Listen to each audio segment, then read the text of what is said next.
Hi there, Greg here. Andy and I recently had a chat with Ramon on his cosmic rearrangement hypothesis. Thought you might be interested in hearing, and here it is. I only have one caveat, and that is that the views and opinions expressed in this show are not necessarily those of the channel or the host.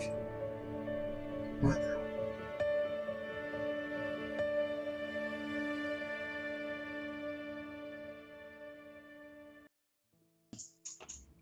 Good. How are you? Yeah. Oh, always something going on. There's always, Yes. I just finished teaching boxing, and that brought my mood up. I got to deal with all this, rent stuff. And then, of course, about the world losing its mind. So, Oh, yeah. but I'm coaching. Are we on basketball. DEFCON 2 yet?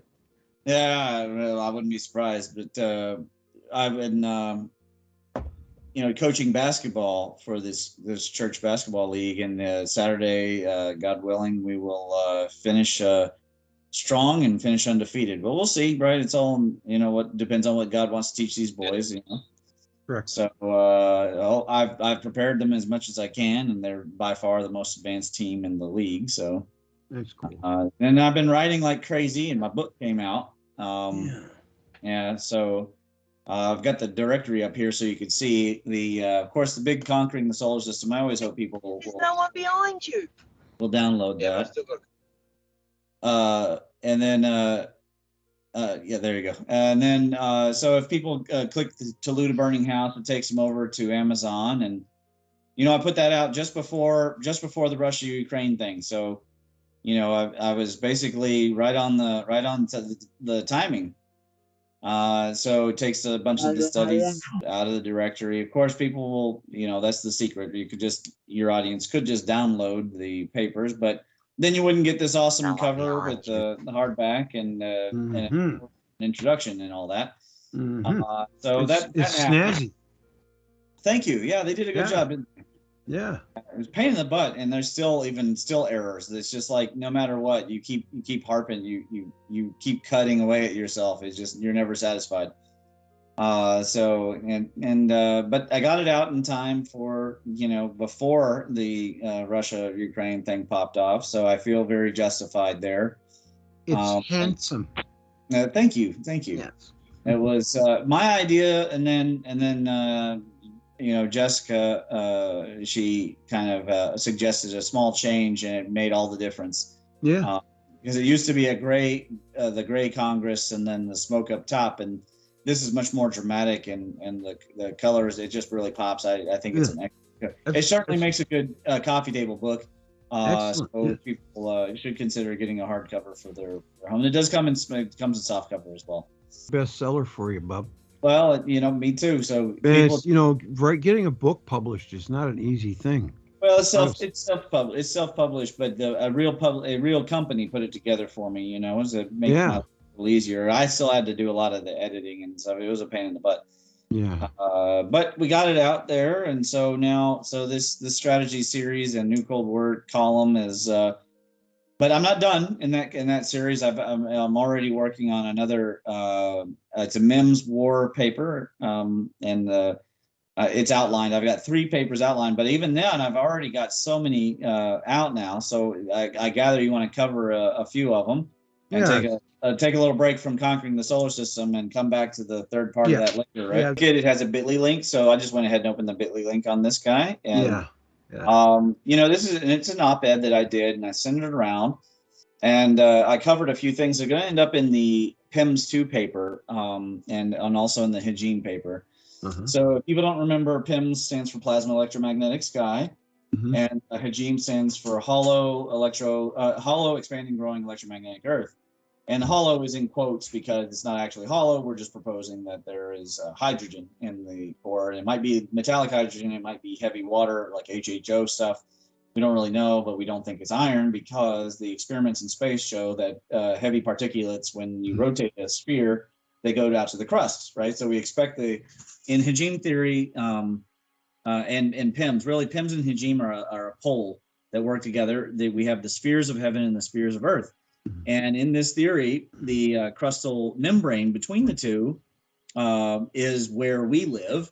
and there's a charge interaction, and that boundary is both dangerous but also the best place to find massive amounts of nutrients, organic materials, etc. So this article is really about the advancement of our cosmology to talk about Shamash. And so I started off by talking about the gravity map to say that, hey, there's a lot of changes to our cosmology that are happening. And what people don't fail to realize when they look at this here gravity map, they see this concentration. Look in Virginia. You see that big orange blob running down. You'd think that that's the Appalachians, but it's quite the opposite. That's actually lowlands. So you're getting concentration of gravity where there's less matter. And guess what is also concentrated right there, which I'm going to cover in the PIMS 2 paper, is magnetism. So, and we know down there are the Carolina Bays. And now we see these kinds of anomalies in really interesting places. In December, of course, we had those famous the tornadoes that were quite out of season and quite destructive. And the area where they were strongest was a giant, an area with both the gravity and you can see the gravity anomaly right there, running from Arkansas to Western Kentucky. But you can, but there's also a magnetic anomaly down there. So I'm going to cover all that. What do you see that makes it look like that? Because I'm not seeing it. Well, it's denser. It's orange and red, Okay. indicating a concentration of the surface gravity. I see. Right? And so when you look at these arrows, they don't make sense. So you have extra concentration of gravity in valleys, and then you have a weakness of gravity in mountains, and then out in the middle of the plains, you have suddenly a concentration of gravity, again going through the Chef Mimal there. So a lot of this stuff is not making a whole lot. It's not matching up with their theory about matter, and that's a real problem. So. In the paper, I just stepped through. You were just talking about this, right? The 8 mile. Well, this is the all important one. When we see here the bifurcation of the star, which of course I think you were the first one I did the show with about the bifurcation of Shamash and the 3 bodies. Yes. And this is just what you see at Göbekli Tepe, but now it's flipped on the other. It's an opposite side, so we've gone around the star. But the natives down there were kind enough to put it on the anode tufting on the left for Proto-Saturn as it's being born. And then on the right, Proto-Jupiter is being born, which probably almost immediately became Jupiter based on the fact that it's still larger than Saturn. And you could see the Z-banding that was happening early on. And there was, of course, this star is not a solar micronova. People keep bringing up solar micronova. Solar micronova theory is wrong, flat wrong. The star bifurcated and it burst. It flared from the top. There's an explosion out of the back of the star that was interpreted as we've seen exploding deer, exploding horses, exploding camels, headless animals that exploded. And there was always this pair of legs. You see the over here on the left, the star with the pair of legs in the front and the back. You see the same thing at Göbekli Tepe. And so Columbia is all down there. And then you look below, I think they were even seeing some really interesting, kind of look like an H or a double backwards K, but it looks like actually rotations of spheres. And I think the spheres, when they separated, there was some kind of plasma feature that was actually visible that was conforming to either the surface or magnetism. Not really clear exactly what they were seeing, but it looks like two bowls, like basically like David LaPointe's primer fields.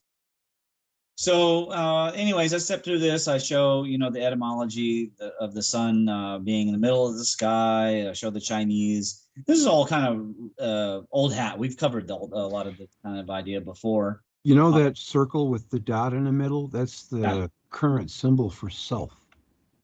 Yeah. And oneself is both a Chinese word for ge, which also means the weapon, and it is a Kolbrin, which is another plasma scriptic language. It's means the god or self. So it's the same symbol, and it has the Jesus Alpha symbol in it, the Jesus fish, the Pisces. So the weapon. In China, they actually made the halberd to look like it had a alpha fish in it. So, these plasmaglyphics are very important. And you can see when you look here at the seal, you can see it's directly connected to the star. And in one of the seals and somewhere else, the sun character ends up being connected to the hexagon with a dot in the center. And we have in Kentucky a carved out version of that out of stone. It's carved, and you can see the hexagon, and you can see the ball in the center, and it's beautiful. It's a beautiful piece of rock art. It's unique in the whole world as far as I've seen. Anyways, I just talked in here about how we saw the Berkeley currents reconnect in November of 2019, right as we were starting to get COVID-19. And so we saw Jupiter go from having 5 vortices to having 6 on the South Pole because it was reconnecting to Saturn, South Pole. And that's a very important point on account of when we were upside down, that's what we would have seen primarily. We would have seen the hexagonal side. And then, just showing the auroras and the Berkeley currents. I mean, this is all old hat now. I mean, it's new hat to a lot of people, and maybe some of your audience are brand new to this, but I think by now they're starting to get the picture. The question is, are they really understanding the advancement of the theory? And so today I ended up writing, before I go into the other type of papers. One other thing I covered in here, the that's what makes this paper unique. I forgot about this part. There's a great table in here for the electrogeology with a series of links, so people can go and learn more about the current status of the electrogeology, like the best smoking gun information, the big stuff that we have. And a lot of it's me, but some of it's not. Some of it's Billy Elverton and Andy Hall, etc. And so this is a table. I'm a little proud of this table. I like it. I wish it could be larger, to be honest with you, because I think that there's even more data that we haven't got. But I think that this is the first table of its kind. And so I'd love it if somebody, I have a math product, but I'd love it if someone made a super table just for these kinds of information. So if anybody out there has any interest, feel free. And then it just ends with, various EPMC stuff. But I guess I wasn't satisfied, or what I think really happened is that this new Thunderbolts project video came out, and I really liked what she had to cover. This paradigm shift. This is Dr. Gada Chahed. And I thought, you know what? I think she's right mostly, but she probably doesn't know about EPMC theory. And it is relatively new. It's only 4 or 5 years old.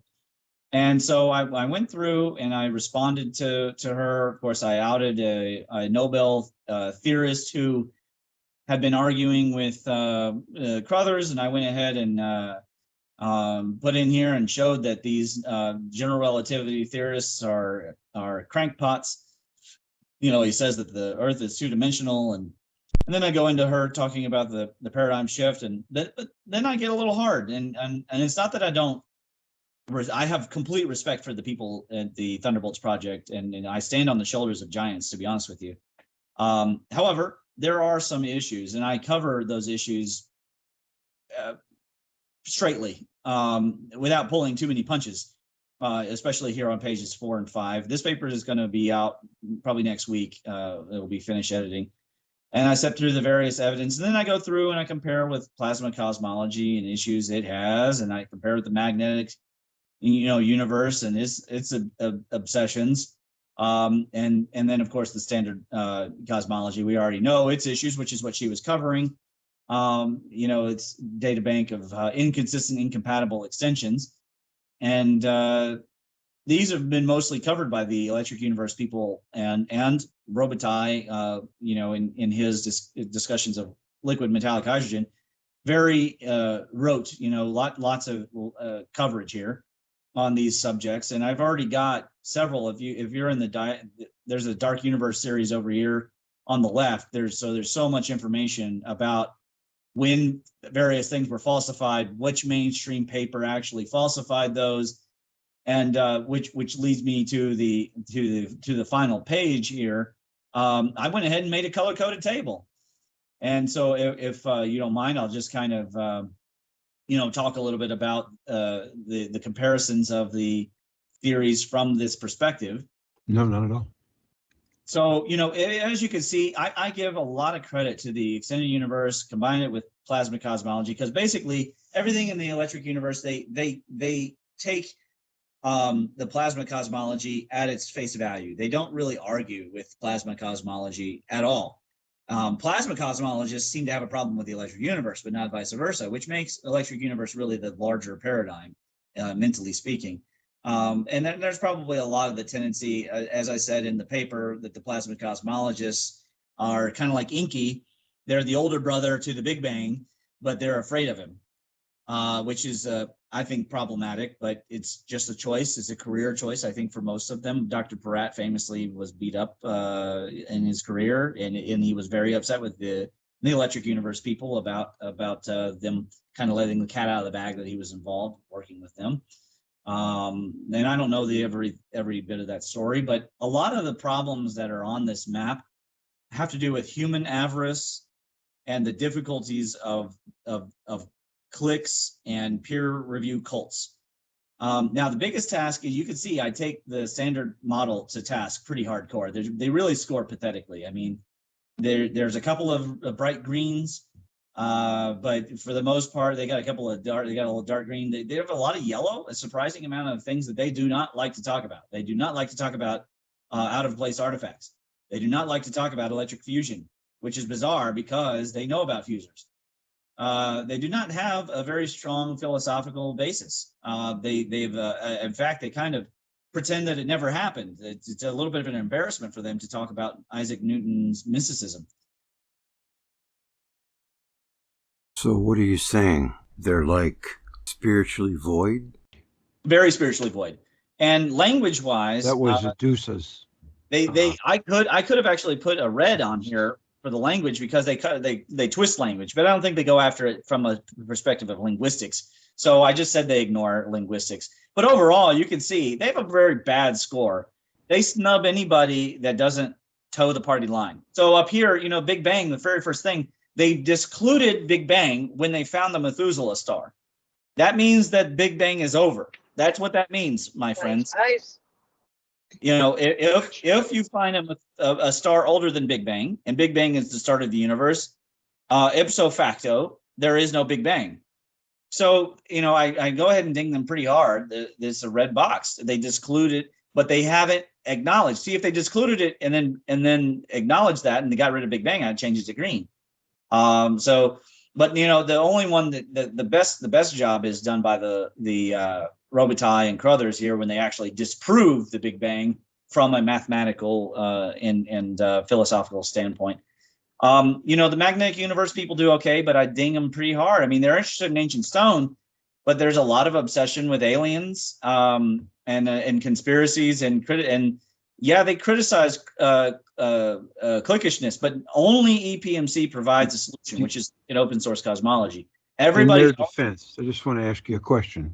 Do you think that if they may be thinking, and maybe quite rightly, that if they get into these things, they're going to get slammed by mainstream for being religious fanatics or flat earthers, or maybe they're afraid of getting. You change the sport of football if you are a violinist and you don't have anything to do with football? No. So if you stand off to the side and you constantly criticize, and it's like throwing rocks at glass houses, Yes. It's a bad situation because they turn around, they find weaknesses in you. And if you look at the electric universe column, it's all beautiful. But then it starts to develop serious issues. And then there are gaps where it doesn't really talk at all. And there is no philosophical basis. And as far as internal critique, they do a fair, and to their credit, they do a fair job of patting themselves on the back, which is fine because no one else is going to pump them up, okay, except for me. But otherwise, it's them against the world, which is the position they've taken. But the more when you put enough cracks in here, it's going to be a real problem.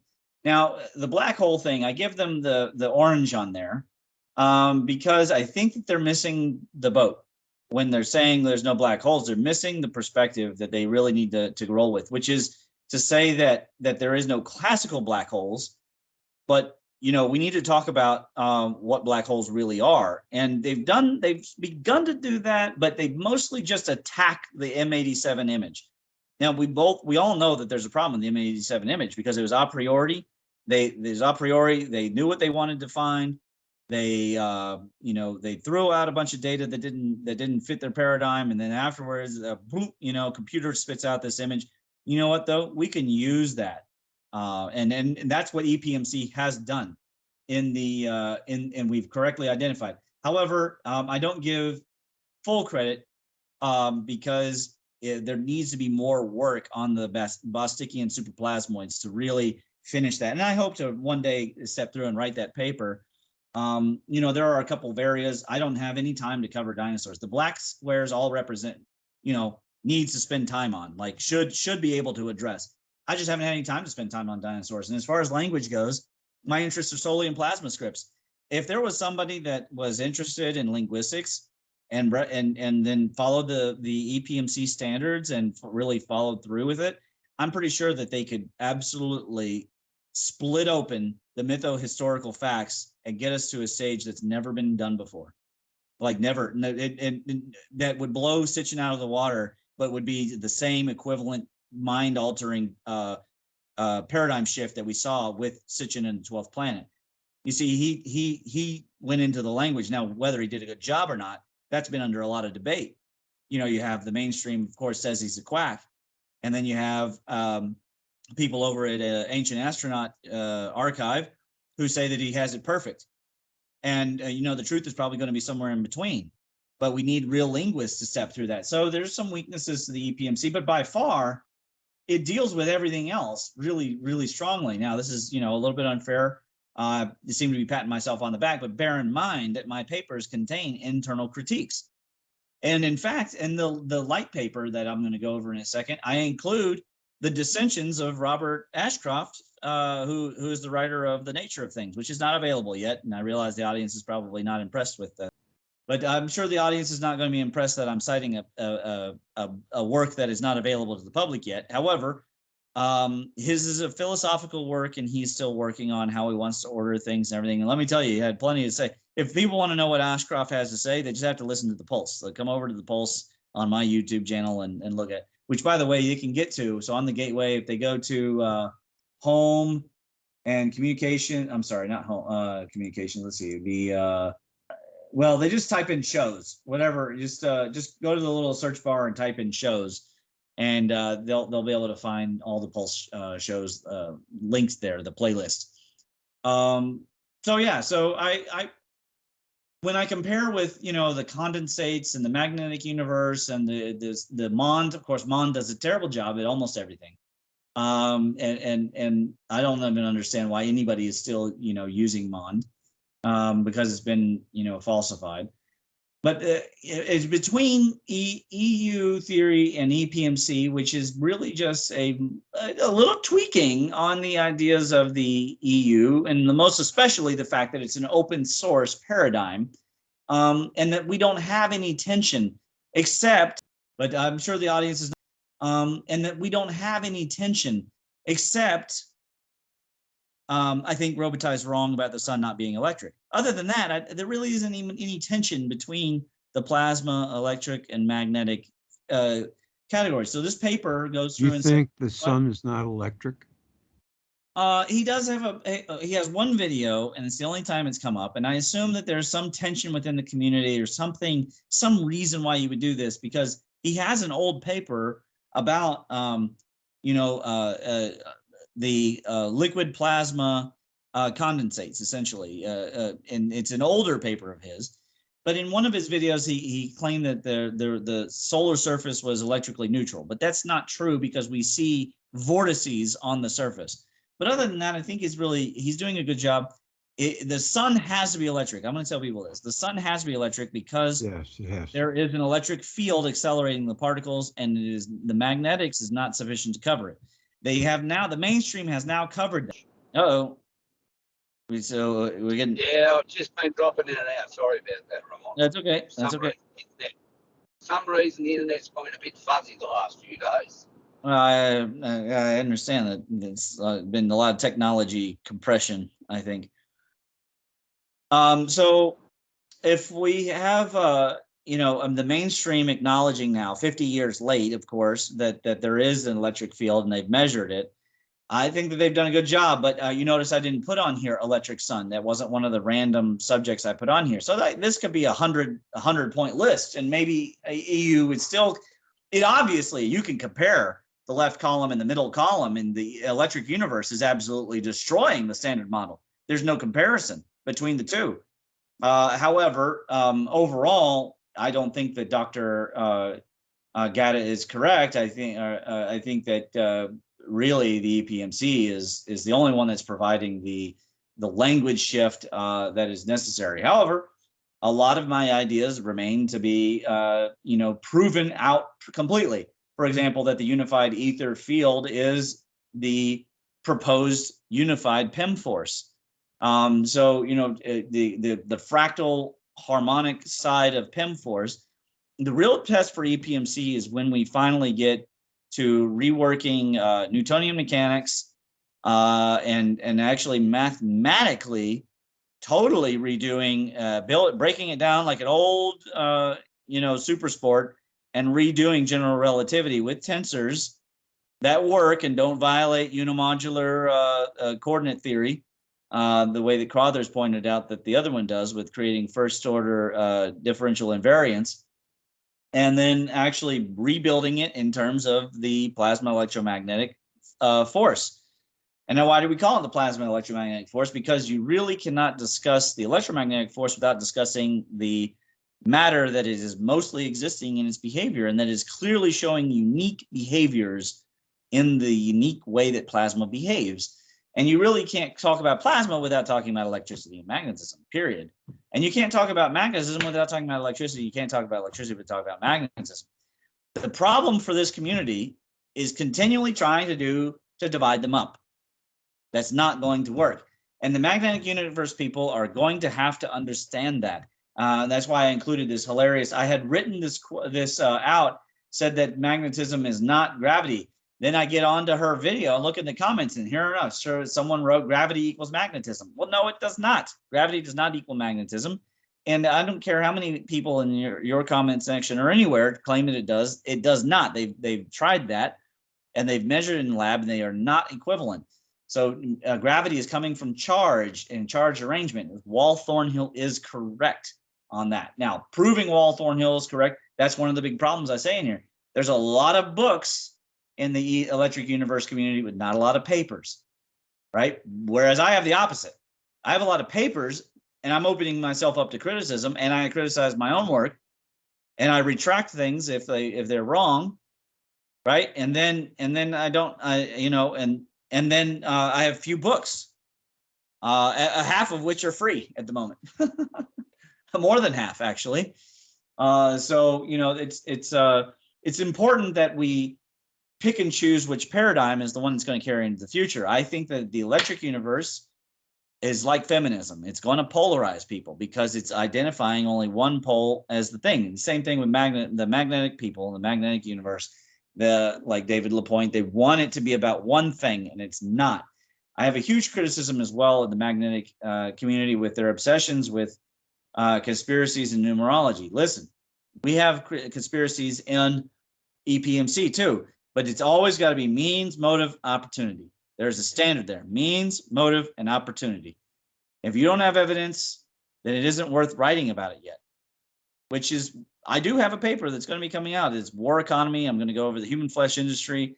I'm going to put together how much money this is all costing. I'm going to put together, of course, the human toll costs. It's going to be a shocking paper. By the way, I didn't kill myself.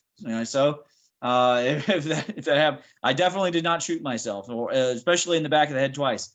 But means, motive, opportunity. If you don't have that, then you just have a lot of conjecture. And I have a huge problem with the amount of conjecture out of the alt stream. So that's one thing in the EPMC that we try to step around. Before I go on to the light paper and the cosmic rearrangement, did you have any questions on the three papers I went over here? No, I'm doing great. Okay, following right along. All right, very good. Well, hopefully people like what I'm saying and go out and buy my book. All right. Oh, yeah. It's not about EPMC. However, it's not without EPMC, by the way. The Toluta Burning House has the MIMS philosophy in it. And the philosophy if you look on this paradigm shift, we have a philosophy in EPMC that is birthed out of the cosmology and then supports the cosmology. So, and it's internally self-consistent, and it has standards, right? We have standards for the EPMC, and then if you go to the standards page, the MIMS itself, there's a naming convention down here. And we have a thermal spectrum for the quality of research. I put Robitaille and Crothers up at the top, and Donald Scott and Gareth Samuel from See the Pattern. They're all on the upper left there, level A evidence. And then, you know, over here, we have a philosophy integration self-test for the philosophy of MIMS. Turns out MIMS is a MIMS. That's the entire purpose of it. It actually is to produce and help life, membranous interface of material and spiritual. So, you know, and then when we look at the consistency, self-consistency in the big G diagram, we see Fibonacci's, we see consistency with the various forces, etc. So, you know, it's a philosophy that's rigorous inside the cosmology. And that's something, again, the electric universe does not have. It covers philosophies, but it doesn't have its own internal philosophy. And they're probably proud of that fact, if I know anything about those guys, in that they are about cold, rational, scientific perspective. However, the science of the past was philosophical. Aristotle was philosophical. Democritus was philosophical. Tesla was philosophical. Newton was philosophical. Gilbert was philosophical. Benjamin Franklin was philosophical. It's very important to have a rigorous internal philosophy. I don't think it should be based on numerology. And I'm not trying to disparage numerologists out there or astrologists, anybody like that. That is a part of the sacred sciences. That paper is not done yet, by the way, the threefold science paper. I'm only halfway through, so we won't cover it today. But you can't make it all about that. Can't be the basis of your philosophy. The power of numbers, according to the MIMS philosophy, is definitely a part of the big G diagram down here at the 5 slot. But you know, you start off with, of course, the 0, the 1, the 1, the 2, the 3, then the 5. So the force and the ether are going to come first, then the power numbers, and then, of course, the physics and the principles. And then it goes backwards, of course, you know, God goes back out and through the numbers.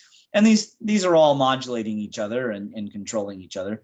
And they're really all part of one thing that we're seeing as multiple different things. However, you know, you have to have a firm philosophy behind what you're doing. If your philosophy is just to criticize the other side, that isn't going to be a firm philosophy.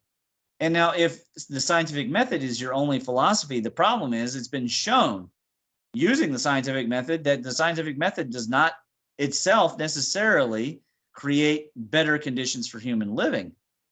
Now, I do say that it's the best MIMS ever discovered. That's my hypothesis, though.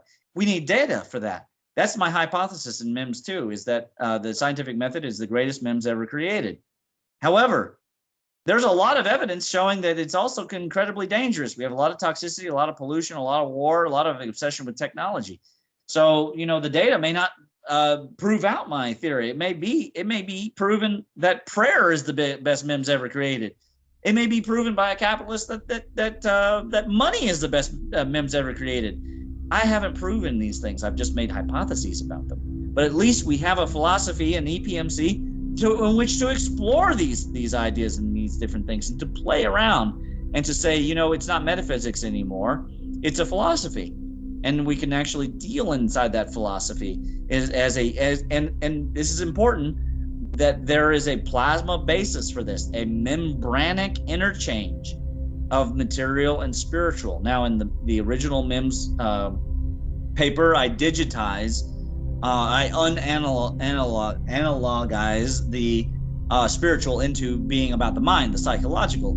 However, you know, very quickly the other MIMS papers, especially all of the MIMS 2.2, the mystic papers, you know, go into greater realms that are not purely psychological.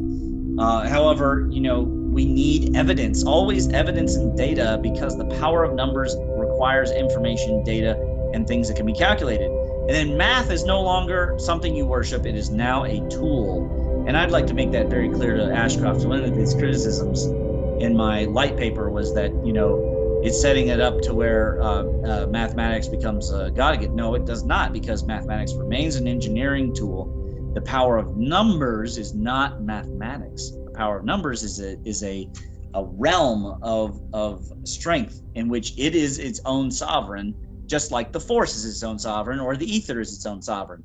I don't suppose anybody thinks that because they turn on a flashlight, an angel somewhere, had to get on his knees and beg for you. No, because they're different sovereign domains. When I'm working with plasma, electric or magnetism in this earthen realm, it is not supposed that some hyperdimensional being, for example, maybe an angel, maybe an alien, or whatever, is suffering on account of that. Maybe that happens, but we have no proof. We have no data for that. So they're separate domains. And also the physics is its own separate domain.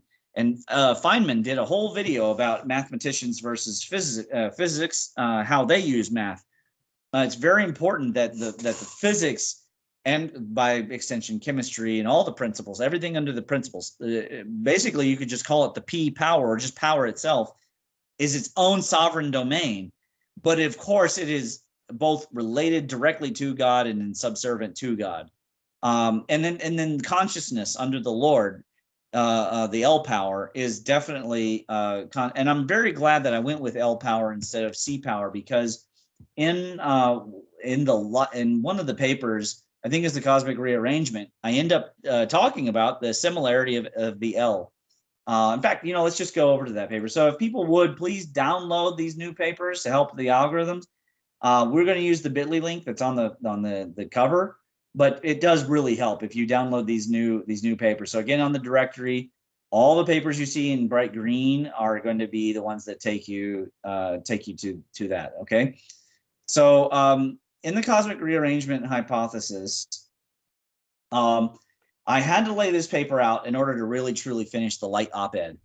I've talked about the cosmic rearrangement hypothesis in several papers, in the PIMS paper, in the Atlantis paper, in the I think even in the magnetic universe paper, I briefly mention it.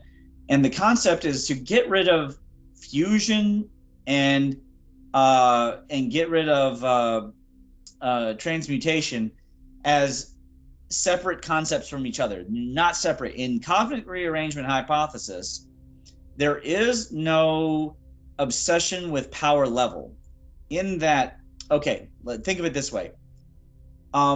If I punch someone in the face, if they are anywhere near my size, it's going to feel like a human-sized punch. If they are a midget or smaller, it's going to feel like Goku hit them in the face, because I hit very hard. But if they're the size of Andre the Giant, it's going to feel like a fly, right? Okay, but the issue is not the power level. The issue is the scale. Are you following that, Greg? You're muted still.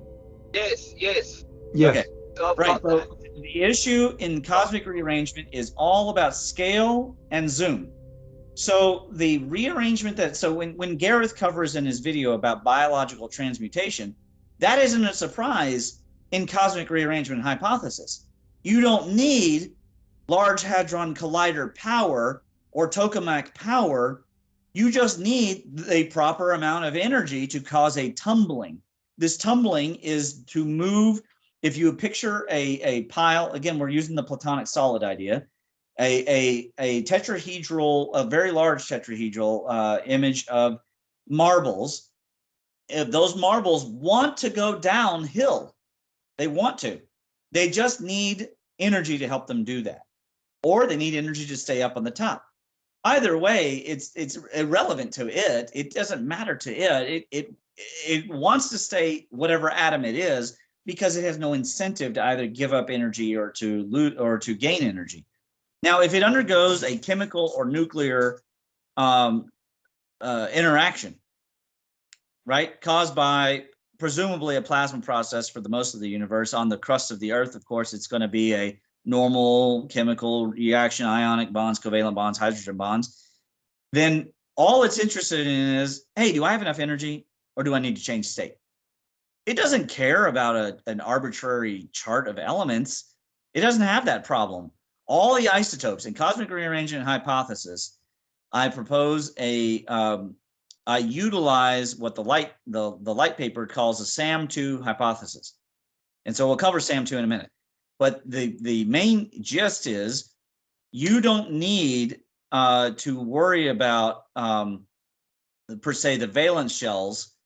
You just need to understand that isotopes and all the types of topes, there's lots of kinds of topes. It's not only isotopes. All the topes are themselves elements, just like the SAM people think. But we don't have to smash anything together, nor do we have to break anything apart. It will be taken care of by the fact of scale and zoom. And that is one of the main parts of this paper, is when you look at the scale and zoom, the issue is where is it covered here? Let me let me use the bit.ly link here. So Ramon, can I just cut in for a second? Yeah, absolutely. Listen to what you're saying there. That's like an evolution also of thinking in yourself. Correct. Yes. Because you're now going away from its pure force to no, it's not pure force. It's the chemistry of all those little things mixing together. Yeah, the force, and so in the light paper, I described force as the motion of energy, and it's a vectoral motion, right? So it's not the concept of strength; it's the concept of the force is the more like the concept of the field, which is plasmaglyphic, but we don't have time to cover that. So if you look here on this page in the light paper, I show the valence distance, the nuclear distance, and the quark distance. The reason the order of magnitude times gravity is stronger in each is just a matter of distance. And remember, these distances, they seem similar to us from our perspective, but from a quark's perspective, there's a greater distance between the subatomic particles than there is between the protons and electrons.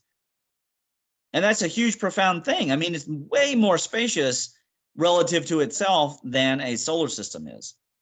And there's a reason for that. The nature is telling us something fundamental. So back to the cosmic rearrangement hypothesis. When we talk about the key to the cosmic rearrangement is this two-way entropy. That as we increase entropy, we're dissipating energy into the counterspace. And this is Dollard's, idea. He's really on the counterspace, and also Wheeler by extension. But what he doesn't cover is what must be happening in the counterspace that we cannot see because we don't even have an anatomy for the ether yet. The counterspace is transforming that. It's chaos for it, and then or order for it. Our chaos is its order, and then as it bubbles back up through this, what I propose is a PIM brain, different than a brain in string theory, an actual stratosphere where the quantum foam is. When it's bubbling back up at the Planck length, for us, it's pure order. But for the counterspace, it's pure chaos. And so it maintains itself. You don't need a Big Bang. It's just everything constantly rearranging. Now, the other key to this, understanding this hypothesis, is that as charge moves, and remember, in both EU and EPMC hypothesis, matter is composed of mass. Mass is charge. Period. Mass is charge. And in fact, they even in quantum, they measure all the particles are measured in electron volts. All of them. They're not measured in kilograms at all. They're measured in packets of energy, electron volts. So as the charge moves about, rearranging because some field pushed it, then it generates a new field. It generates a new electric field, a new magnetic field, and by consequence of that, a gravitic field. And those things cause motion, and those motions require a conservation of energy mass. That conservation of energy mass and momentum is going to result in a net change and rearrangement of the material, which is going to kickstart the whole process over again. So it isn't so much what is the beginning of the universe, is what is the origin, and the origin is always the electric. It's always the yang moves first. The yang is the undifferentiated. That's how the diagram of yang is. It's the undifferentiated, the force, the one, the 0 + 1 = 1. And it's always what is the prime mover. Magnetism, gravity, everything else is following. And sorry, magnetic universe people, that's the way it is. Magnetism itself does not really flow. Magnetism is a state that you are witnessing the field. When you pull that off of your fridge, all the magnetic field that you're feeling when you feel that attraction is surface currents. And Distinti covers all this in his work. So people need to go and study Distinti. Okay, so we have this spongy counterspace that's absorbing our entropy. It's absorbing our sound, our light, and our heat. Okay, then it's bubbling up through this PIM brain, this etheric PIM brain. Now we just need to find out what that is. We just don't know. I mean, we've seen vertical interferometer proof that it's there. And this PIM brain is, of course, not flat. We don't propose a flat surface because we're not what? We're not Nobel Prize theorists who believe that the Earth is two-dimensional. And what does he say down here? It doesn't work. There's no way to transform it to zero unless you have a region of flat space-time. What in the world does that even mean? This guy's a crank, and he got a Nobel Prize. It's unbelievable. Anyways, so we don't need that in our world. We need a three-dimensional PIM brain, and this three-dimensional PIM brain is in no way in contrast or competition with the counter space. The counter space is taking up the in-between portions of it. It's mathematically a counter space as well as quote physically a counter space. It's not a dark matter. It is something that we'll be able to measure in a way. However, it is not. It's not going to be intuitive for us to understand it because we are material beings, and that's the difficulty. Now, as far as the ether, I think that we're going to have that proved within the 100 years, and I mean not just proved, measured and anatomically discovered. So long as we don't blow each other up over Ukraine or something stupid. So, anyways, I step through. Of course, I go back over the fact that classical black holes do not exist, and I deal with the classical black holes directly by talking about all the things. Here's what's coming out of black holes, people. Next person that tells you black holes are real, you just tell them, okay, here's a paper, and I've cited all the things. There's gases, radio waves, X-rays, plasma, magnetic flux, and electric current all coming out of the supposed black hole. There is no object. It's not even symmetric. You can tell it's a plasmoid just by watching its motion. There's no reason for us. Is this a doctored up image? Yes, it's a doctored up image. However, I'm going to give the mainstream the benefit of the doubt. They spent a lot of money on getting this done. I think that they've very handily for us proven the Bostic superplasmoid. Congratulations, mainstream. Go fetch. So, anyways, then we go back to Eric Lerner and Hannes Alphen. They talked about the binding up of energy. Okay, well, why is that happening? Why does the universe do this? Because the secret is there's always more potential than there is what you see.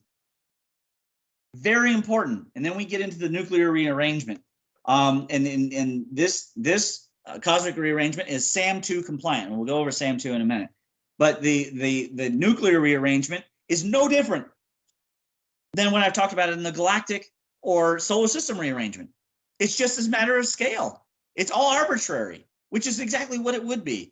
There is no zero ground voltage. That is arbitrarily to us. It is zero or ground. There is no room temperature. It is arbitrary to us. It's completely arbitrary. The fact that we believe that there's a center of the universe shows how finite-minded we are still. No matter how much we've learned in the last 100 years or 200 years, we still have a failure to understand what relativity really means, because it's been, of course, turned into this cult. But relativity really means that everything that we're seeing is arbitrary to the scale and the set of constants that we are used to. And that's it. Otherwise, it's just all rearrangement of energy and momentum and mass, period. So I talk about charge gradients and how important gradients are. to the rearrangement portion of this. I talk about power and differential and force. I talk about the coaxial jets. This is, in this case, it's not Donald Scott here. This is Gabuzda's work on the counter rotation. You know, again, if it's a parallel electromagnetism, then you have a force-free aligned field, counter rotation, Birkeland current.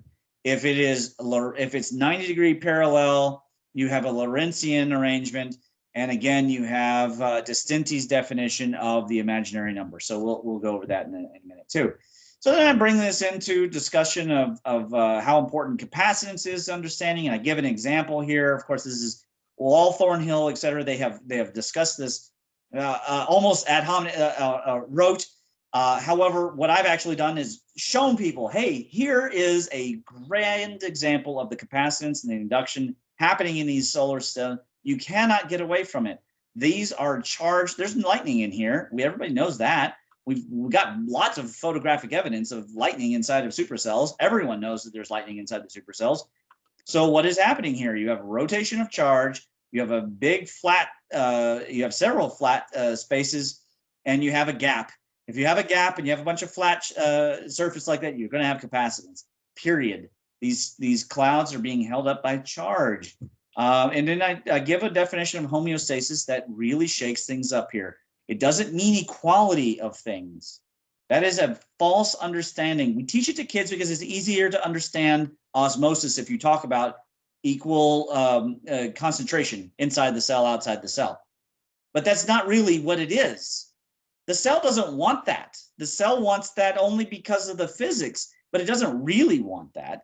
That's why it has active and passive and different modes of osmosis. Homeostasis doesn't mean equality. There's a maintained potential and a potential voltage between extreme but harmonically attracted poles. They like each other, but they're not the same. It's very important in order to maintain a relationship. Very, very important. So everything we see in our perspective is little to nothing compared to the maintained potential that we are not seeing. So at the universe level, the ether is way beyond it. And at the ether level, the counter space is way beyond it. Of course, the counter space has to be everything else. And I presume that there's some, small error margin and that it gets recorrected every once in a while, and that's what antimatter is about. But, I don't know enough about antimatter to prove that. It's going to take hundreds of years for mankind to really understand. First, they got to make the paradigm shift, right? Because I'm just now proposing this cosmic rearrangement hypothesis. If it's been proposed before, I'd love to see that citation. I've never heard anybody talk about anything like this. Now, I proposed it to, I explained it to Gareth long ago. He said the difficulty is finding evidence. I said the difficulty for me isn't finding evidence. There's evidence everywhere. The difficulty is getting data that also not only supports the evidence, but is you can tease it out. You can separate. For example, if Dartmouth goes through, I did that whole paper on the something for nothing, and I said, hey, this is a great experiment. However, it's not nothing, and also you don't need relativity.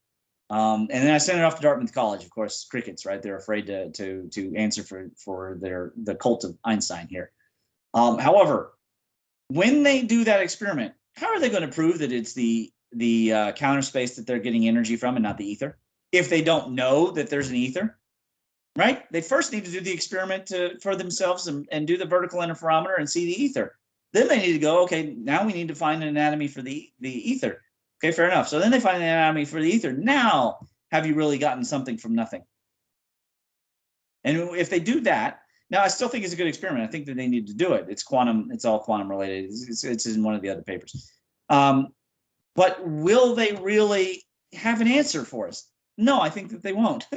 It's sort of like they sent the James Webb Telescope. I was surprised to learn it's pretty much it's not just primarily measuring infrared. It's pretty much only measuring infrared. I think that is a classic mistake, a very human mistake that we continue to make. I talk about reconfiguration. I talk about the energy velocity index. So this is an old table. You probably remember this from the magnetic universe paper. So the currents are in the middle there. But what I've gone ahead and done is added the velocities, the relative velocities, and you can see a clear trend from the bottom to the top of increasing velocity with increasing charge and current. Boom. Done. Now, proving which one came first, the chicken or the egg here, I can't prove that. But for sure, the amount of energy, now the next step is to compare masses to the amount of charge and energy to the amount of velocity, and to draw some major conclusions about order and entropy out of that. I've not seen anybody do this work before. Why? I have no idea. I'm not really the smartest guy around. It's really just basic things. And then here are all the mainstream citations for these values. This is a very important table for people to keep in handy. This one and the other one, the electrogeology, I definitely think people should do a download and have this information handy for the next time they're in an argument with some kind of Professor Dave who is talking out of his ass and doesn't know what the fuck he's talking about. Here's the citation for you. All right, here's a list of citations. I had a person tell me, they were like, oh, you're citing yourself. I'm like, I'm not citing myself. I'm citing all these damn papers that are listed down below, right? These are the actual values. And here's the Harvard and Wiley and ArcSiv and phys.org citations, you know? So anyways, it's just remarkable. But we do have now the relative speeds over here. And some of them are difficult to translate. For example, the SGRA, you know, I'm not exactly sure how many, you know, how fast this is in light speed. That's going to take some effort from the community in order to translate that. But at least there's the citation for you, and there's the paper so that you can go find it. Right. So that is that paper. Do you have any questions about that one before I do the light one? No, man, you're going along pretty good. Okay, very good, yeah. Very good. Andy, you doing well? Okay, well, I get Andy's popped away. All right, so this paper again is one that I included some internal criticism. I'm going to skip the criticism for this call because I'm not going to speak for Ashcroft. His footnotes are in here for some of the things that he commented when he peer reviewed my paper, and then also okay. And also people can just go and listen to the Pulse, and you can hear Robert's thoughts on his. We did a whole show and he critiqued the paper. I let him go on. I won't say ramble because that would be mean, but you know, he does tend to, he's a little long-winded on specific subjects. So I'm just going to say it straight up. Photons cannot be real particles. And by particles, I mean little balls of matter. Okay. So I do think protons and electrons are little balls of matter. I even think baryons are little balls of matter, but photons aren't. And in this paper, I set out to show you how we know that. But we really only need a little bit of this paper in order to go over. I do step through, you know, here are the histories of the improvements to the atomic model. And now we're at the structured atomic level, the structured atomic model level. And then I improved the structured atomic model just a little bit in this paper, which is why I call it SAM2. I don't change it to my own, you know, Ramon's atomic model. It's still structured atomic model, but SAM2 is a slight improvement by saying light is a circuit. And there's a specific reason why we need light to be a circuit. And we'll get into that. However, you know, people need to understand historically, there are some really important things about the atomic model. Obviously, everybody knows that, well, most people know that Democritus did not win the hearts and minds of our culture. Aristotle did. And Aristotle had the advantage of the patronism of Alexander the Great. He had the ears of very wealthy people. He also outlived Democritus. And so in the end, Aristotle kind of ruined things.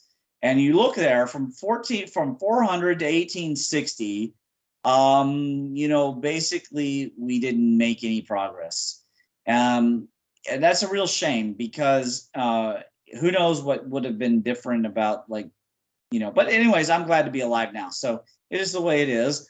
Then, you know, there was actually now a series of experiments done between the mid 1800s and the early 1900s. Here's the key point, though, Greg, is that spectroscopy came about in the 1840s. And they started deciding what the sun was and how it worked based on Newton's gravity before they even had an atomic model, let alone found protons, electrons, those forces, the Lorentz force, the photoelectric effect, quantum, everything that we know now, that we think we know, they had no clue when they were doing spectroscopy. And the Royal Society in England was just eat up with Newton obsession. They were Newton cultists in the same way that we have Einstein cultists now. And the irony of that is that Newton would have guarded but had access to Gilbert's work and would not have told people what he thought about Gilbert's work or went through it deeply, because he was promoting his own stuff, because he's the head of university there, right?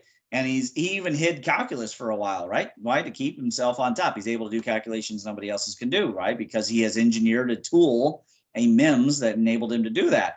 Well, he had no incentive to rely on Gilbert's de magnete, but he probably should have, because then he would have had a mechanism to discuss, which we now know there is magnetism everywhere.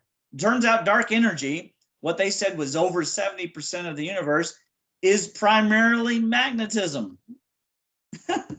So, forgive me for, dismissing most of the mainstream from that fact alone. Throw on a Methuselah star, and bada bing, bada boom, you invalidate the cosmic background radiation. The mainstream is the emperor with no clothes.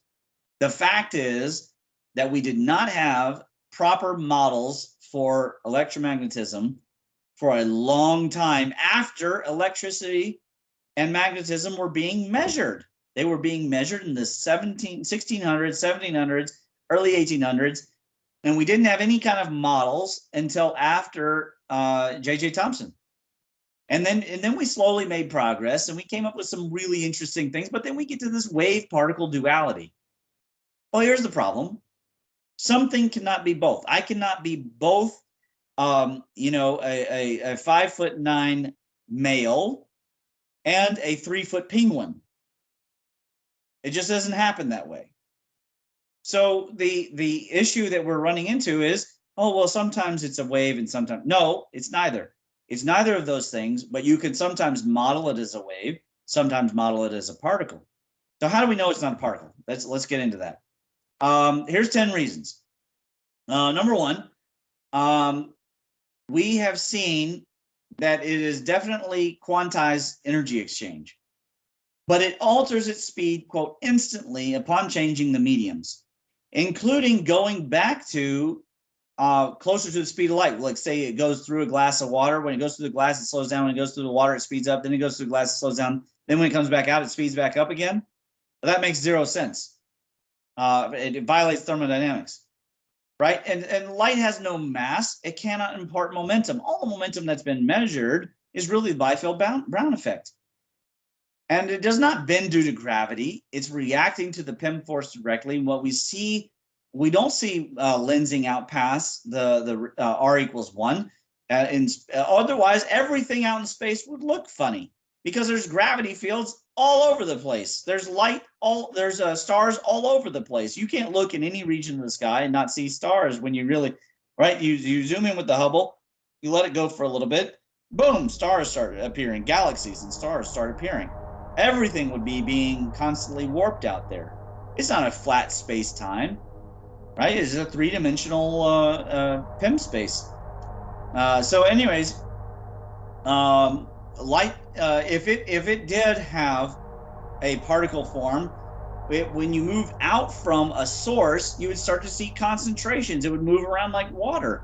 We would have concentrations of light here and deficiency. That's all we experience at all. We turn on a light source because we're happy to receive light to everything that isn't blocked and creating a shadow. And why is that creating a shadow? Because the object that is reflecting the light is becoming the load to the circuit that's coming out, and there is no circuit now connecting between the thing that's blocking and the surface that you're looking at, and you see the shadow. That's very straightforward. There's nothing difficult about that model, except getting rid of this idea that it's tennis balls bouncing around is rather difficult for man to do because it's a very convenient model. We're able to create lasers and all sorts of drawings and convey the idea to children, which has its own incredible value. I'd much rather children learn about wave particle duality and become semi-rational people than be educated by Harry Potter alone and have no rationalism. Right? I don't want that at all. However, if I had my druthers, I would rather that the mainstream admit that it is not a particle because it has no mass. Okay, and then I show here the de Cintes identity, and then I do cite him later on, but very important. Of course, here's Ashcroft's thoughts, and people can go and read those. Light is not a speed limit, but an observation limit. And then I talk about intrinsic redshift. So when I go through the paper, here's the key, and the thing that I most want people to focus on. I don't want them to worry about the instant acceleration and deceleration issue. That is a huge issue, and it's the thermodynamics issue, which precludes. I want them to look at this experiment. It's been in front of us the whole time. When this light goes through the Coke bottle, it does not slow motion come out of the bottle, slow down as it goes through the bottle, and then come down and bounce off of the desk and then go forward. The light is instantly electrically connected to the table, and even at some point goes ahead of the pulse, and then it lags behind as it refracts. But the electrical connection is instant. Now, Veritasium did a controversial video. It kind of became viral because he misspoke about the speed of the electric circuit. And a couple of the guys did experiments. I recommend people go and watch those experiments. One of them actually bought like 1,000 meters worth of wire or such, and then hooked up to an oscilloscope. He showed that the information of the circuit is instantly conveyed when the connection is made and the circuit is complete. The information that it is a circuit is instantly available, but the actual motion of the information follows the speed of light. Then the electrons, of course, are come on based on an increasing speed or an effect as the potential causes a perturbation of the electrons as they vibrate up and down inside the crystal lattices of the copper wire. And then finally, of course, the light would turn on. Now, all this happens so fast that we wouldn't notice, even at the distance of an entire 1 second of light speed. What is that? 186,000 miles. We wouldn't really notice. I mean, we might notice, but we wouldn't really notice because we exist on a scale in which that's all instant to us. However, from the perspective of the particles, it matters greatly.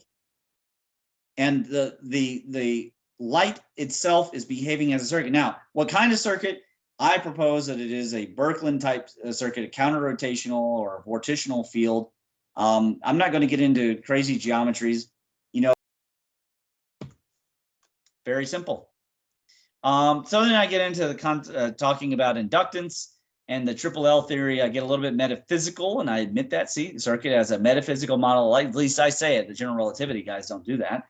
I talk about in the formula for inductance, and I go into this and end up, looking at the spiritual, and it ends up that so many things are related to the L. And if you remember, the L power, the Lord power, has been with us mytho-historically all this time. And I don't think it's an accident. I think it's all related to the same concept of induction. And then, we talk about in our culture lightening your load, and I feel lighter already. And I just recommend people to stop and really think about what those colloquialisms are saying, what they mean about charge, what they mean about heaviness and inertia, what they mean about the mass that's holding you back. What do we say about it? It's holding you back, and all this charge inside yourself. And then I do a little bit of psychology here, bada bing, bada boom, wrap up the paper, and talk about the magnetism. So that's the light op-ed paper.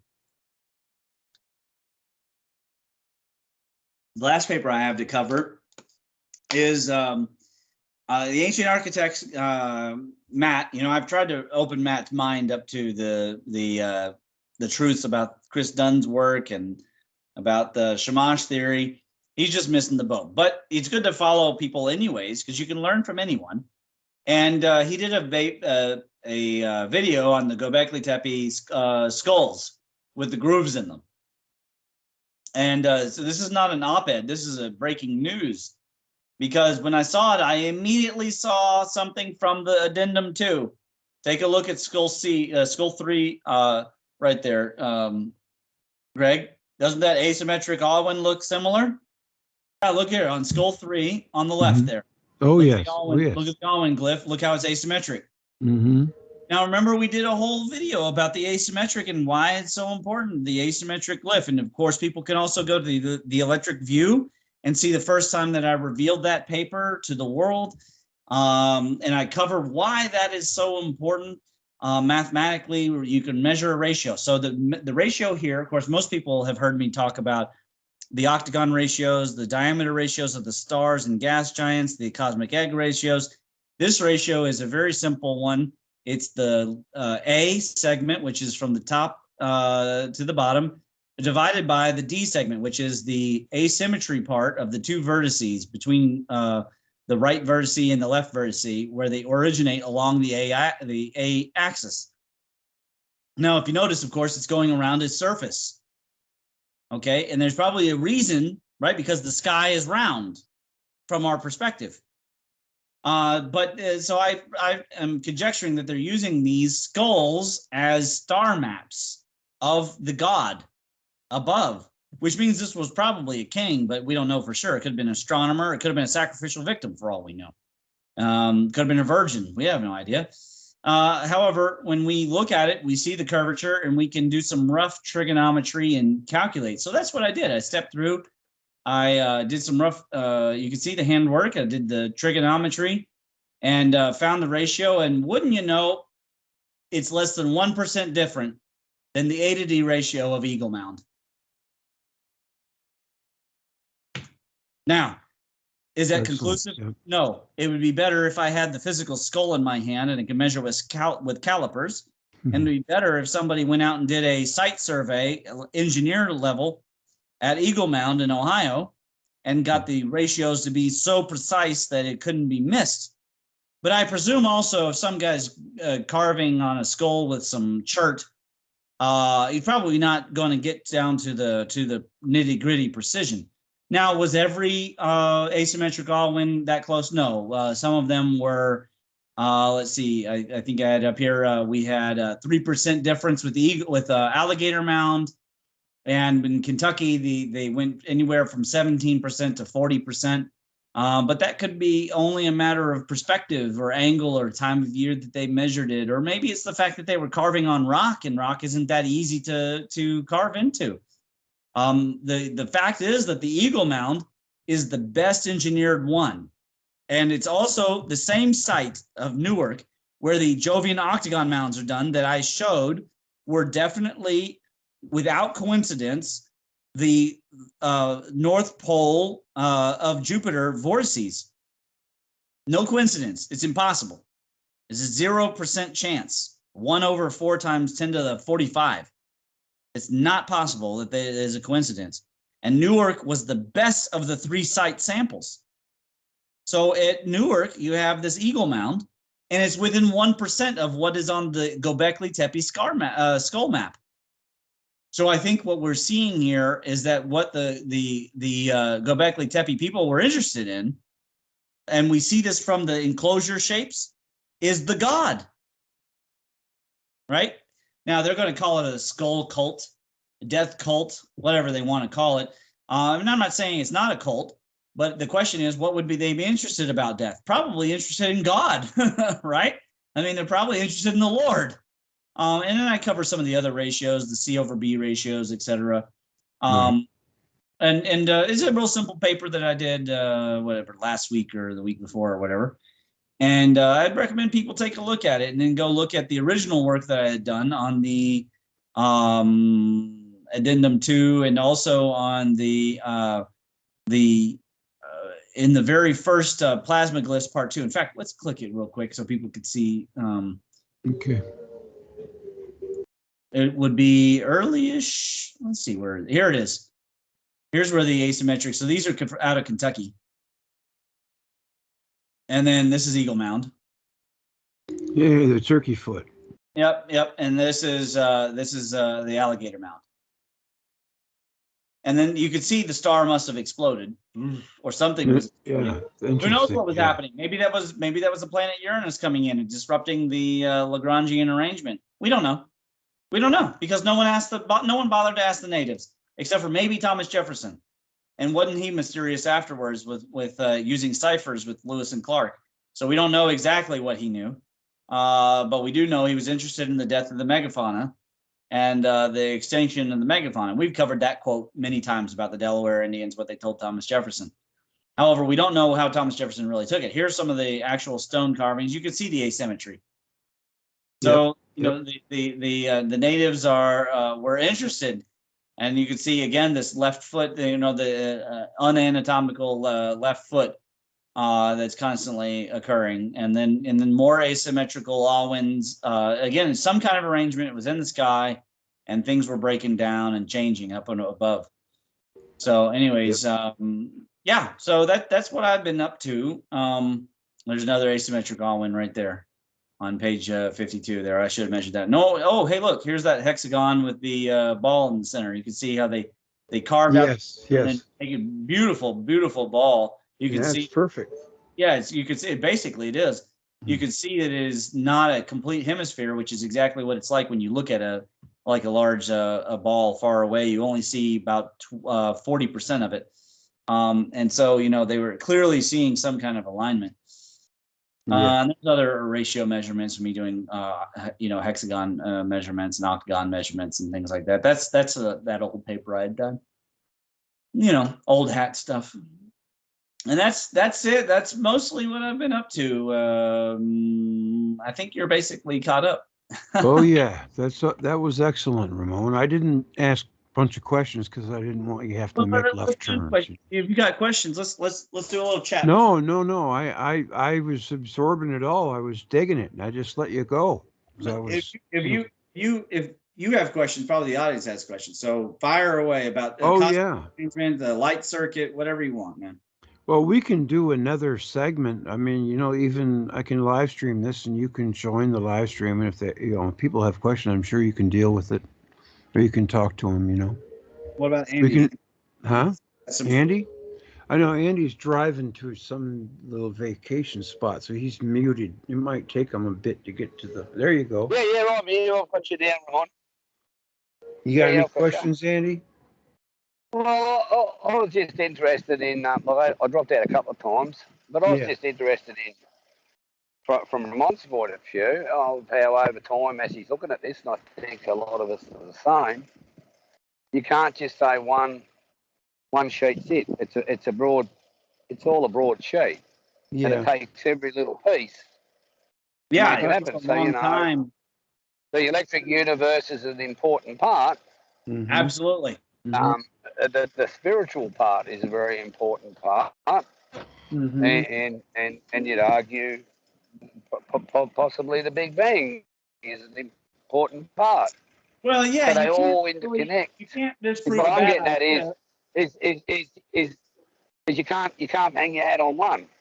Right, you can't look at it. Disprove a bad idea unless you have that bad idea, right? I mean, why is war bad unless you have to do it?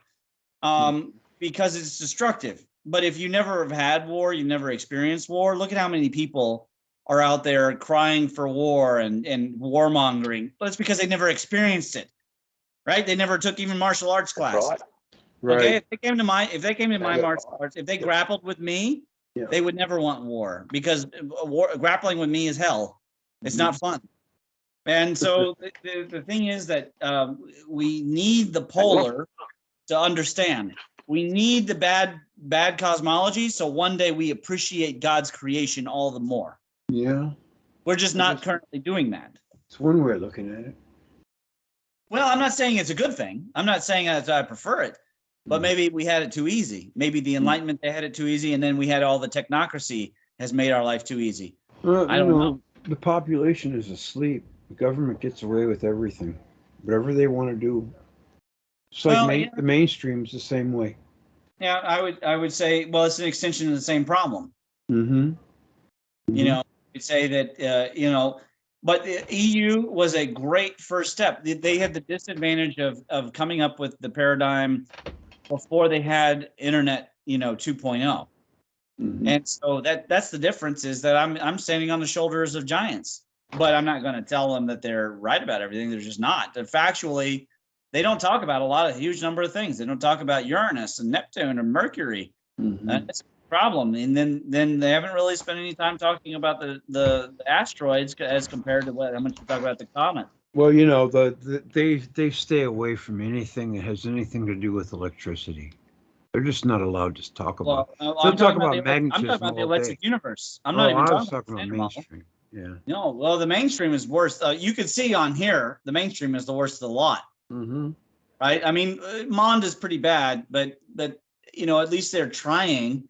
But unfortunately, of course, it didn't work out for them. Didn't work out. Which, hey, you know, you can't get away. You can't make an omelet without. What does Mond stand for? Modified something nuclear Newtonian dynamics. Oh yes, oh yeah, I remember. It got discluded. It failed spectacularly in its tests.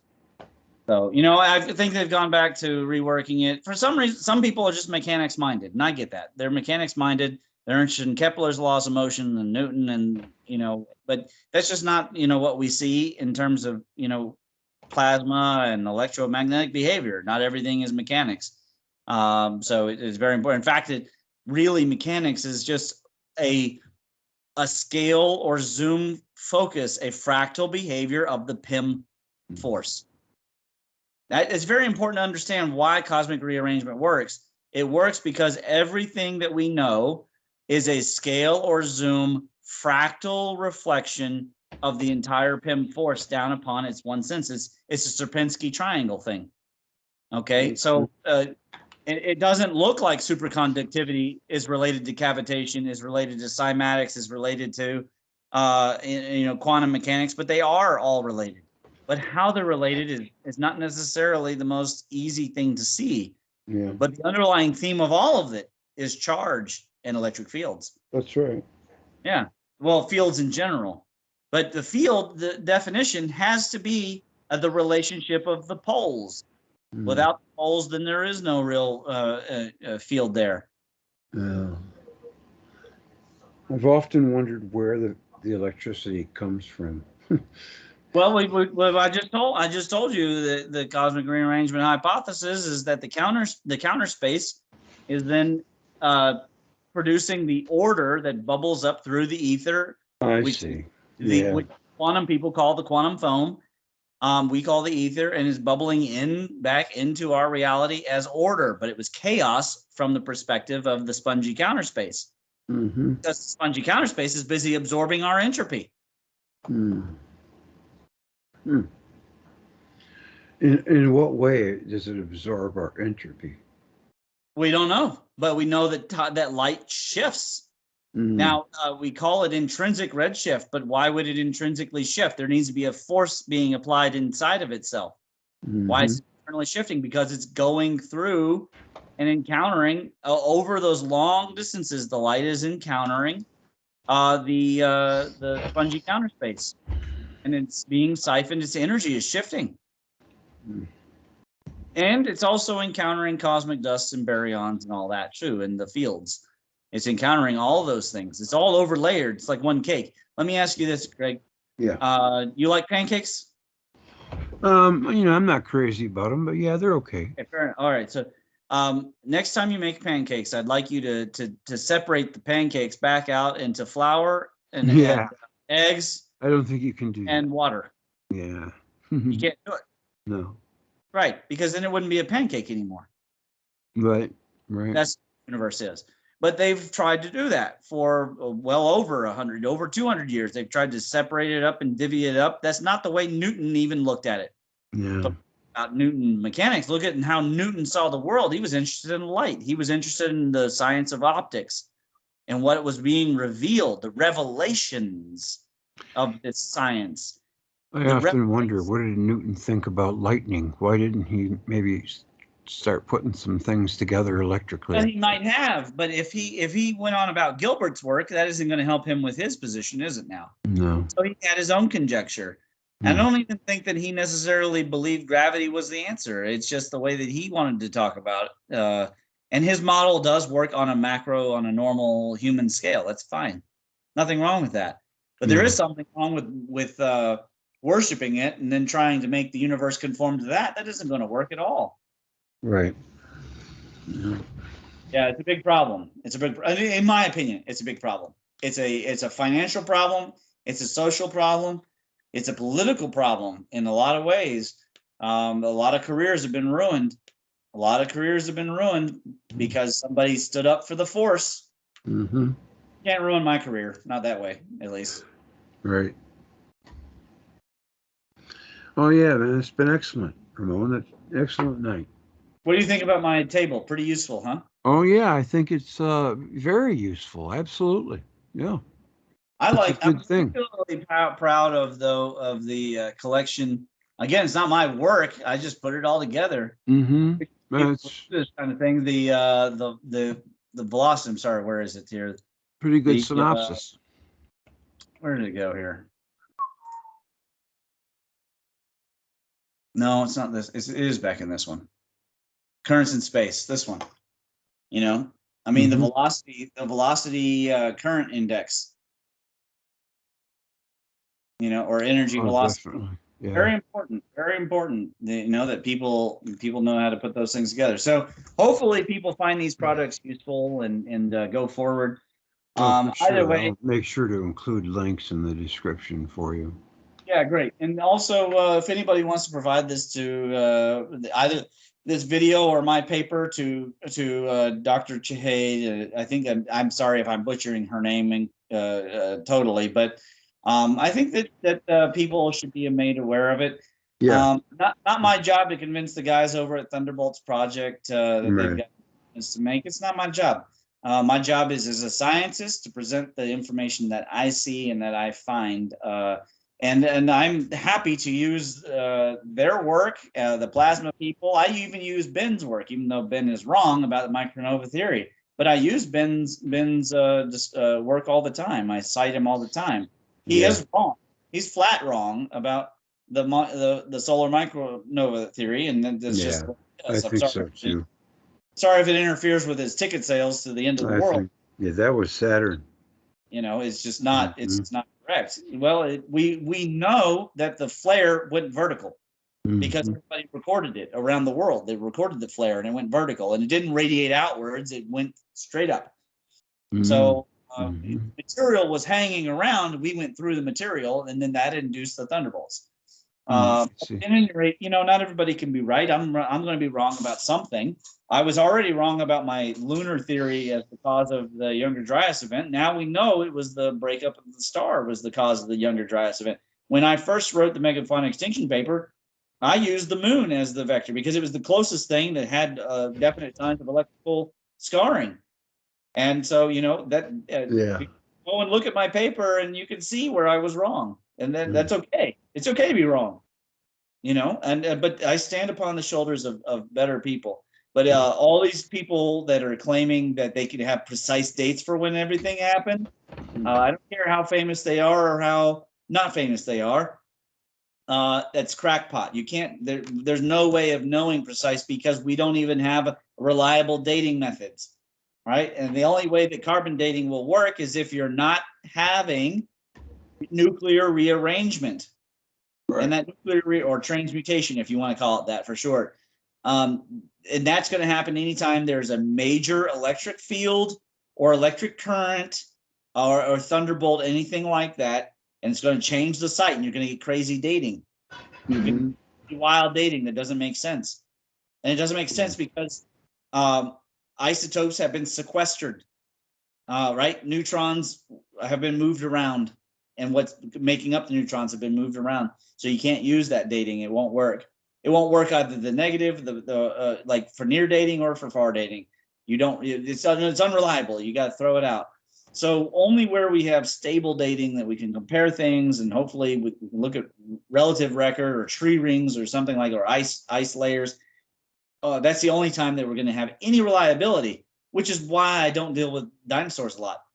The only thing in EPMC has to say, it's not that we ignore it completely in EPMC. It's just the only thing to say is that the gravity was bones could uphold under this current gravity. That's the only thing indefinite that I have to say, because the paleontology is making up all sorts of data. They can find 2 bones and then draw you an entire dinosaur. That's not how that works. That's fake. That's pseudoscience. So it's something that we don't spend a lot of time on in EPMC. Now, if somebody else wants to be an EPMC paleontologist, come talk to me and we'll get you going. I will certainly peer review you. We're building the movement. We got people doing programming now, mathematics. We're going to have a conference. We've got art. I'd love to get some linguists. We've got crypto going. We got think tanks. We've got the MIMS philosophy. So if somebody wants to learn the MIMS philosophy and you're strong with philosophy, hey, let's talk futurization. Buddy and I did a great show on futurization. I hope people go to find the Pulse episode on MIMS futurization. Buddy and I did, because we really got deep into some very tough concepts philosophically about futurization. So there's plenty of work at EPMC. Check it out, open source. And I appreciate you letting me come on and talk about my paper. Oh, yeah, there's no problem, man. I think before we wrap it up, Andy, do you want to ask him anything?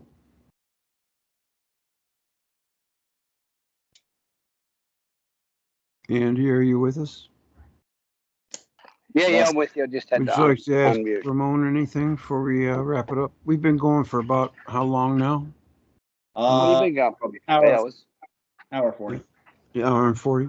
I'm getting heavy-eyed. I'm getting tired. No, that's all right. Yeah, no, that's fine. But I think it's been pretty good. That was a pretty good coverage, because I follow Ramon's work on the EMP. Yeah, it was excellent. And so I'm sort of following along pretty well.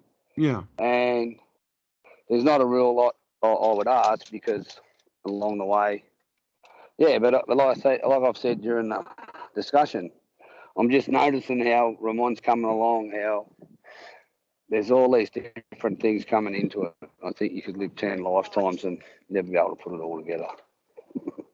Yeah, thank you. And it's been slow to put all the things down. The cosmic rearrangement hypothesis. I was talking with Gareth about it in 2018 or 19. I remember I was in a park and I was talking with him about it. He was doing See the Pattern, and we were all talking on the electric view. And I first brought it up, and it kind of blew his mind a little bit. But he, he doesn't want to commit. He's very non-committal in general, anyways.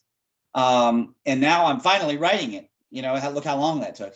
So there's so many things, and this speed velocity, energy velocity thing, I was on about this back when I first made the table. I don't even know why I didn't just put this into the original table in the Magnetic Universe paper. It would have saved me all this time later. However, eventually things get done and we move forward. So, hopefully. Well, it's not only that. It's more, it's evolving. And like, if you had to put that in earlier on, it probably wouldn't have fitted to the work you were doing back then. It would have been like and people would look at that and go, oh, well, what's this? Where now it's got to the point where, we're up to the point where this is now becoming, today I have to really look at it. Yeah. Where's everybody going? I'm hearing you. Yeah, well, I've finished. You've tapped into the originating spirit of things, Ramon. Yeah. Would you say I tapped into the big G? Well, you might have. I think so. I mean, as soon as I didn't invent that diagram. It came to me, mimsically, and as soon as I did, my paper output like became too intense. I couldn't even handle the amount of papers that was being beamed to my head. I'd be using the bathroom writing one paper, then go upstairs and write a different paper. Yep. Yeah. Anyway, we will call All it right, for guys. now. And what do you reckon, Greg? And have a chat another time. Well, I'm going to digest this. You know, I'm going to be watching it, so I'll be back. Yes, I will. I will. No worries. See you, Ramon. I'll hit the stop All recording. right, guys. Take care. That will conclude our broadcast for tonight. Special thanks to our special guest Ramon and special guest host Andy. It was enjoyable. I hope that you enjoyed it and found it interesting. Ramon can get pretty technical sometimes, where I think, what planet is this guy from? I would like to take this time to thank some special folks for stepping up and donating to the channel. I'm very honored, humbled, and inspired by your donations. Gene Metz, Bass Smouter, Jesse Lang, Twice, Meredith Whittle, Andrew Parkinson, Donald Holt, Gene Metz, Cecily Wells. Thank you so much, folks. From the Patreons, I would like to thank, forgive me if I pronounced this wrong, D. Saray. Thank you for joining this month. You made the grade 8 a divine 9. I appreciate that. Thank you so much, D. Silver Supporter, Spirit Walker, who's a Blue Nebula, Keith J. Brown Star, Chris Kelly, and Tony Ware, Silver Supporters, Janice Phillips, who is a beautiful purple galaxy, and Rossi Carolyn, Silver Supporter, also Tyler Stanley, and Oppenheimer Ranch Project, and they have yet to select their tier. I would believe they would be Bronze Star. I appreciate it very much, folks. Lots of good stuff coming. More Velikovsky, Electric Universe, Saturn Theory, history, you name it. If there's anything you folks want to see or hear, please let me know, and I'll do everything I can to make it happen. Thank you. Take care. I'll see you down the road.